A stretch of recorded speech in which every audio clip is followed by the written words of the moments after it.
கரூர் மாவட்டம் புஞ்சை-புகழூர் வட்டம் தோட்டக்குறிச்சி கிராமம் குன்னிக்காட்டிலிருந்து சுப்பிரமணியன் நான் பேசுகிறேன். இந்த புகழூர் ராஜவாய்க்கால் தானுங்க இது. இந்த வாய்க்காலில் வந்து காகித ஆலை கழிவுநீர் கலந்ததுனால இவ்வளோ மோசமாக இரவுலாம் வந்து கிட்டத்தட்ட தான் முக்கால்வாசி வாய்க்கால் தண்ணி போகும். இது வந்து சோமூர் வரைக்கும் போய் இங்கே இருக்கிற நிலத்தையெல்லாம் கெடுத்து பிடிச்சி மனிதன் உயிர் வாழ நீர் நிலம் காற்று தேவை.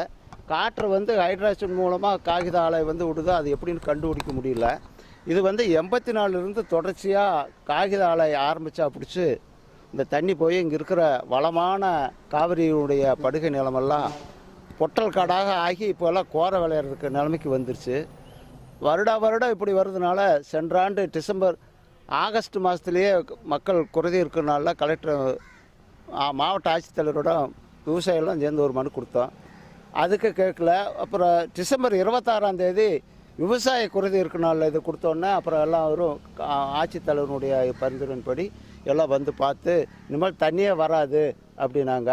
ஆனால் நிலம் கெட்டு போச்சு, இதுக்கு என்ன வழி அப்படின்னு சொன்னதுக்கு இனிமேல் எங்களுக்கு பொட்டு தண்ணி கூட வராது, மழை காலத்திலே ஒரு பொட்டு கூட விட மாட்டோம், நாங்கள் இதை குளத்தில் வச்சுக்குவோம், இந்த நிலத்தை இனிமேல் மாசுவோட நாங்கள் விட மாட்டோம், அப்படிப்பட்ட நான் உங்களுக்கு கேட்குற நஷ்டம் நாங்கள் தர்றோம் இப்படிலாம் வந்து காகித ஆலை நிர்வாகம் விவசாயிகிட்ட சொல்லிச்சு.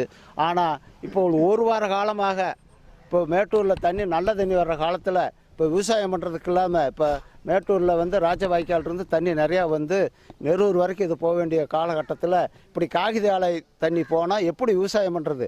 விவசாயம் தான் நாட்டினுடைய முதுகெலும்புன்னு சொல்கிறாங்க, எல்லா பத்திரிக்கையும் சொல்லுது, அரசாங்கம் சொல்லுது, அரசு அதிகாரின்னு சொல்கிறாங்க. ஆனால் நடப்பது என்ன? இப்படி வந்து போய்கிட்டு இருந்தால் எப்படி விவசாயம் பண்ண முடியும்? இன்றைக்கி விவசாயி வந்து இன்றைக்கி செத்து எல்லாரும் அறிக்கையில் சொல்லிகிட்டு இருக்குது. இந்த காகித ஆலை கழிவு நீரை சுவாமிநாதன் கமிட்டி 1987 வந்து இதில் தண்ணி விடக்கூடாதுன்னுது.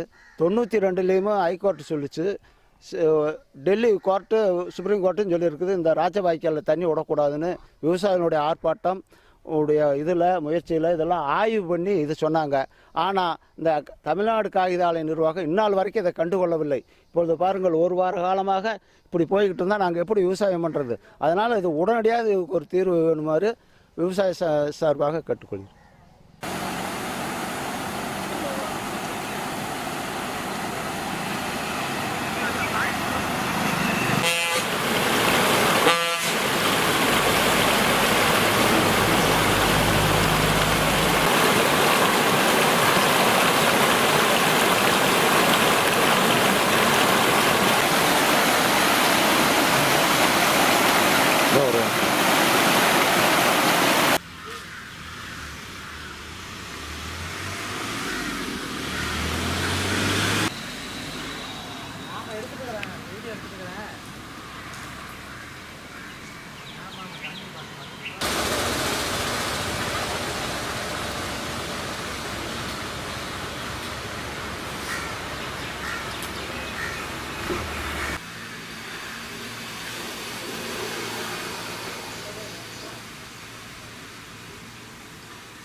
சரி, இப்போ எங்கே இருக்குது?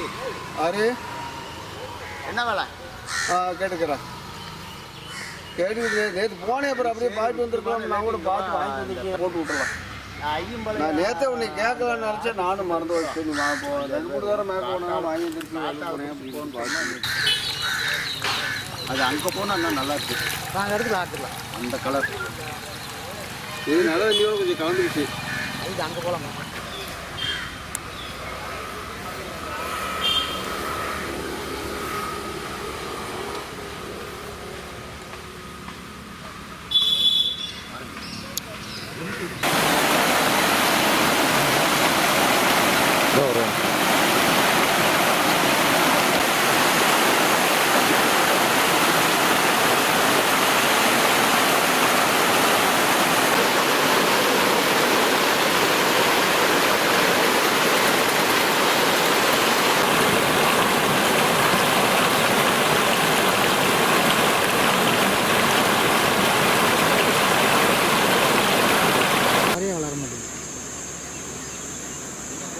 காஞ்சிருக்கு பாருங்க.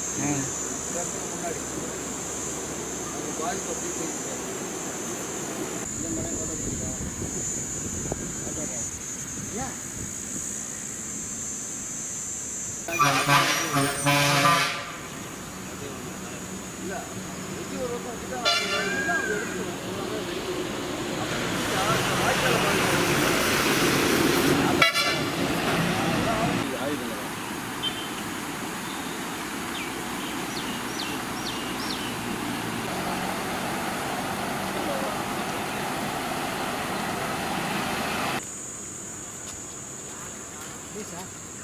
மழை தண்ணி சேர்ந்து வரும்போது அரை வாய்க்கு மேலே வரும்போது